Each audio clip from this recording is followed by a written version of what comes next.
Hello friends, I welcome you to SSC शूरवीर। My name is Neetu और मैं आज आपको एसएससी का टीयर 1 का लेटेस्ट क्लोज टेस्ट सॉल्व करवाने जा रही हूँ। उससे पहले मैं अपने बारे में कुछ बता दूँ। मैंने पोस्ट ग्रेजुएशन इलेक्टिव इंग्लिश में किया हुआ है। 14 ईयर्स का मुझे नेशनलाइज बैंक में एज अ स्केल 2 ऑफिसर का एक्सपीरियंस है और एसएससी भी मैंने क्वालिफाई किया हुआ है। तो मैंने सबसे ज़्यादा ये नोटिस किया है कि स्टूडेंट्स को क्लोज टेस्ट में बहुत ही ज़्यादा प्रॉब्लम आती है। क्लोज टेस्ट में प्रॉब्लम आने का रीज़न ये है कि इसको सॉल्व करने के लिए आपकी एनालिटिक स्किल्स अच्छी होनी चाहिए।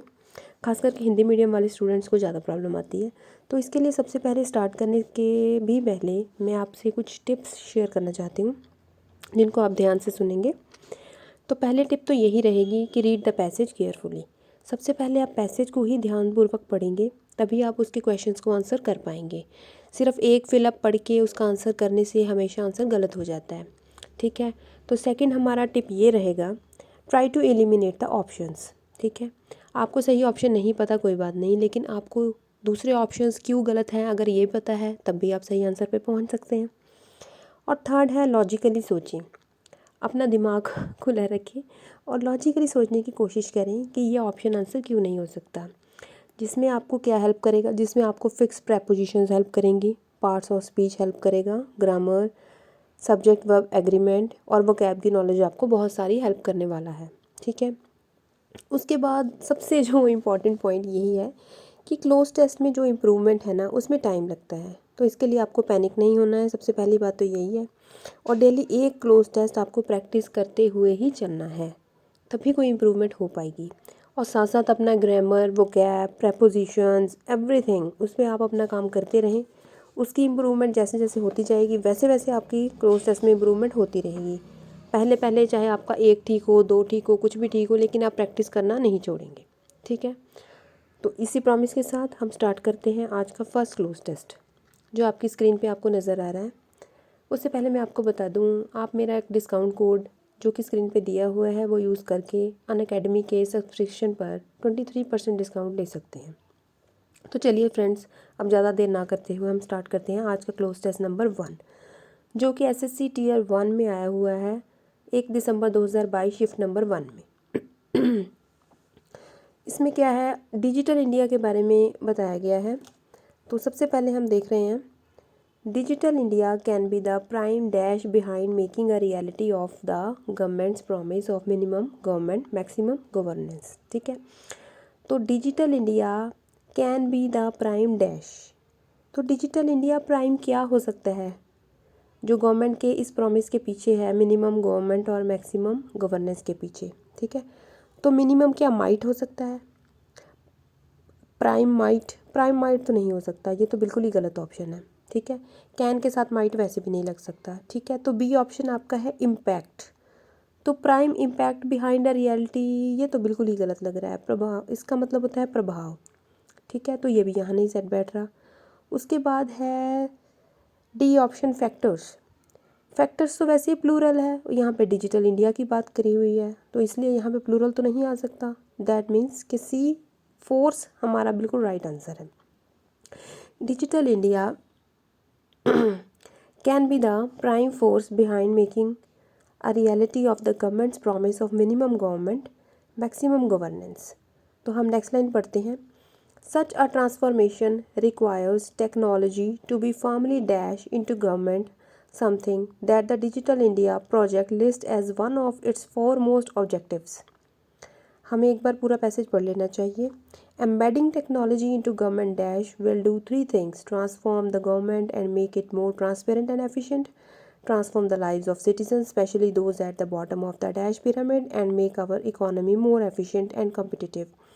A 2014 McKinsey Global Institute report predicts that the large-scale dash of technology through Digital India positions India with the biggest opportunity yet to accelerate economic growth। ठीक है, तो अब हम देखते हैं कि सेकंड ब्लैंक में क्या आना चाहिए। Such a transformation requires technology to be firmly dash into government. ठीक है, ये जो ट्रांसफॉर्मेशन है इसको क्या चाहिए, टेक्नोलॉजी को गवर्नमेंट में क्या होना चाहिए, क्या इंसर्ट होना चाहिए? जी नहीं, इंसर्ट नहीं है, इंसर्ट सही ऑप्शन नहीं है।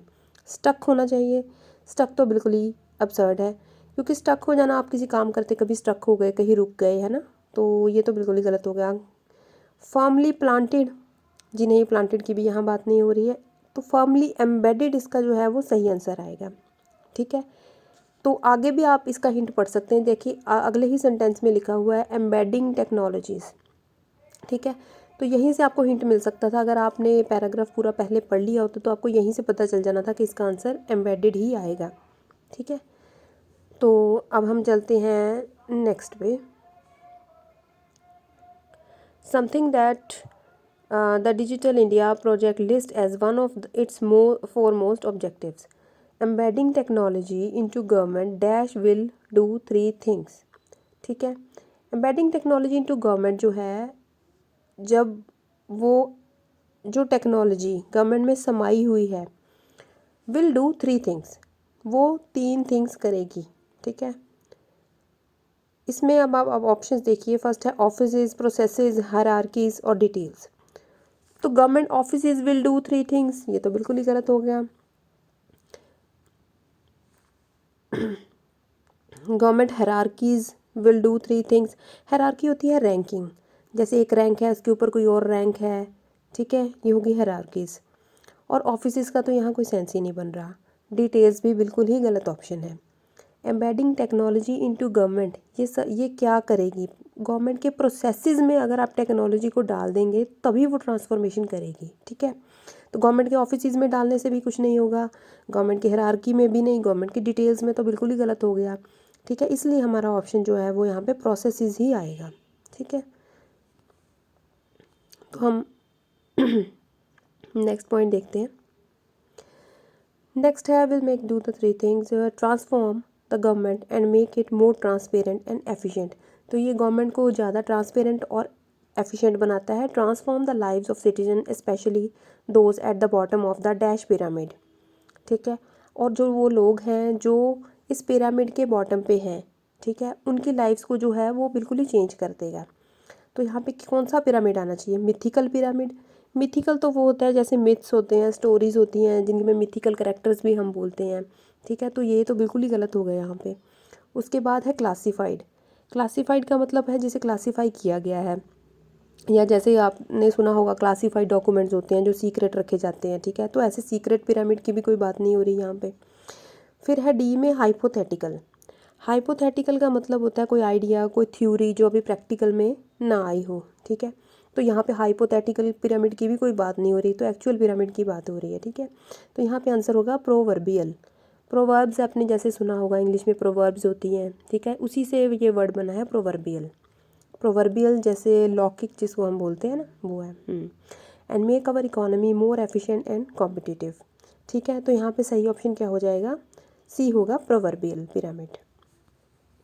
नेक्स्ट हम देखते हैं and make our economy more efficient and competitive. A 2014 McKinsey Global Institute report predicts that the large scale dash of technology through digital India positions India with the biggest opportunity yet to accelerate economic growth. ठीक है, अब इस report की बात हो रही है जो प्रिडिक्ट करती है लार्ज स्केल पर क्या ऑफ टेक्नोलॉजी। टेक्नोलॉजी का क्या प्रिडिक्ट कर रही है ये? ठीक है, टेक्नोलॉजी का एंटीसिपेशन। एंटीसिपेशन का मतलब होता है पूर्व अनुमान। ठीक है, तो टेक्नोलॉजी का तो आप कोई पूर्व अनुमान नहीं लगा सकते, ये तो गलत ऑप्शन हो गया। ठीक है, उसके बाद है enhancement, large scale enhancement of technology. ठीक है, आपको शायद कहीं लग भी सकता है कि किसी को एनहांसमेंट होगा, तो टेक्नोलॉजी की एनहांसमेंट नहीं होती है। एनहांसमेंट का मतलब होता है वृद्धि। अब टेक्नोलॉजी की वृद्धि नहीं होती है, ये वर्ड इसके लिए गलत है। उसके बाद है मॉनिटरिंग। मॉनिटरिंग का मतलब होता है देख रेख करनी। जैसे आप किसी चीज़ की मॉनिटरिंग करते हैं, आप देखते हैं उस किसी डाटा की मॉनिटरिंग करते हैं। ठीक है, तो ये भी यहाँ पे बिल्कुल गलत ऑप्शन है। तो आंसर क्या है इसका? अडाप्टेशन। अडाप्टेशन क्या होता है? अपने आप को किसी परिस्थिति के अनुसार ढाल लेना या अपना लेना। तो हम टेक्नोलॉजी को लार्ज स्केल पे जब अपना लेते हैं तो वही डिजिटल इंडिया बनाएगा। ठीक है ना, और इंडिया की पोजीशन को स्ट्रॉन्ग करेगा और बेटर अपॉर्चुनिटी होगी, एक्सेलरेट इकोनॉमिक ग्रोथ। ठीक है, तो ये हमारे सारे आंसर यहाँ पे आ चुके हैं। आई होप आपको अच्छा लगा होगा, और आपको अगर इसमें कोई भी क्वेरी है तो आप नीचे कमेंट सेक्शन में डाल सकते हैं। Thank you so much.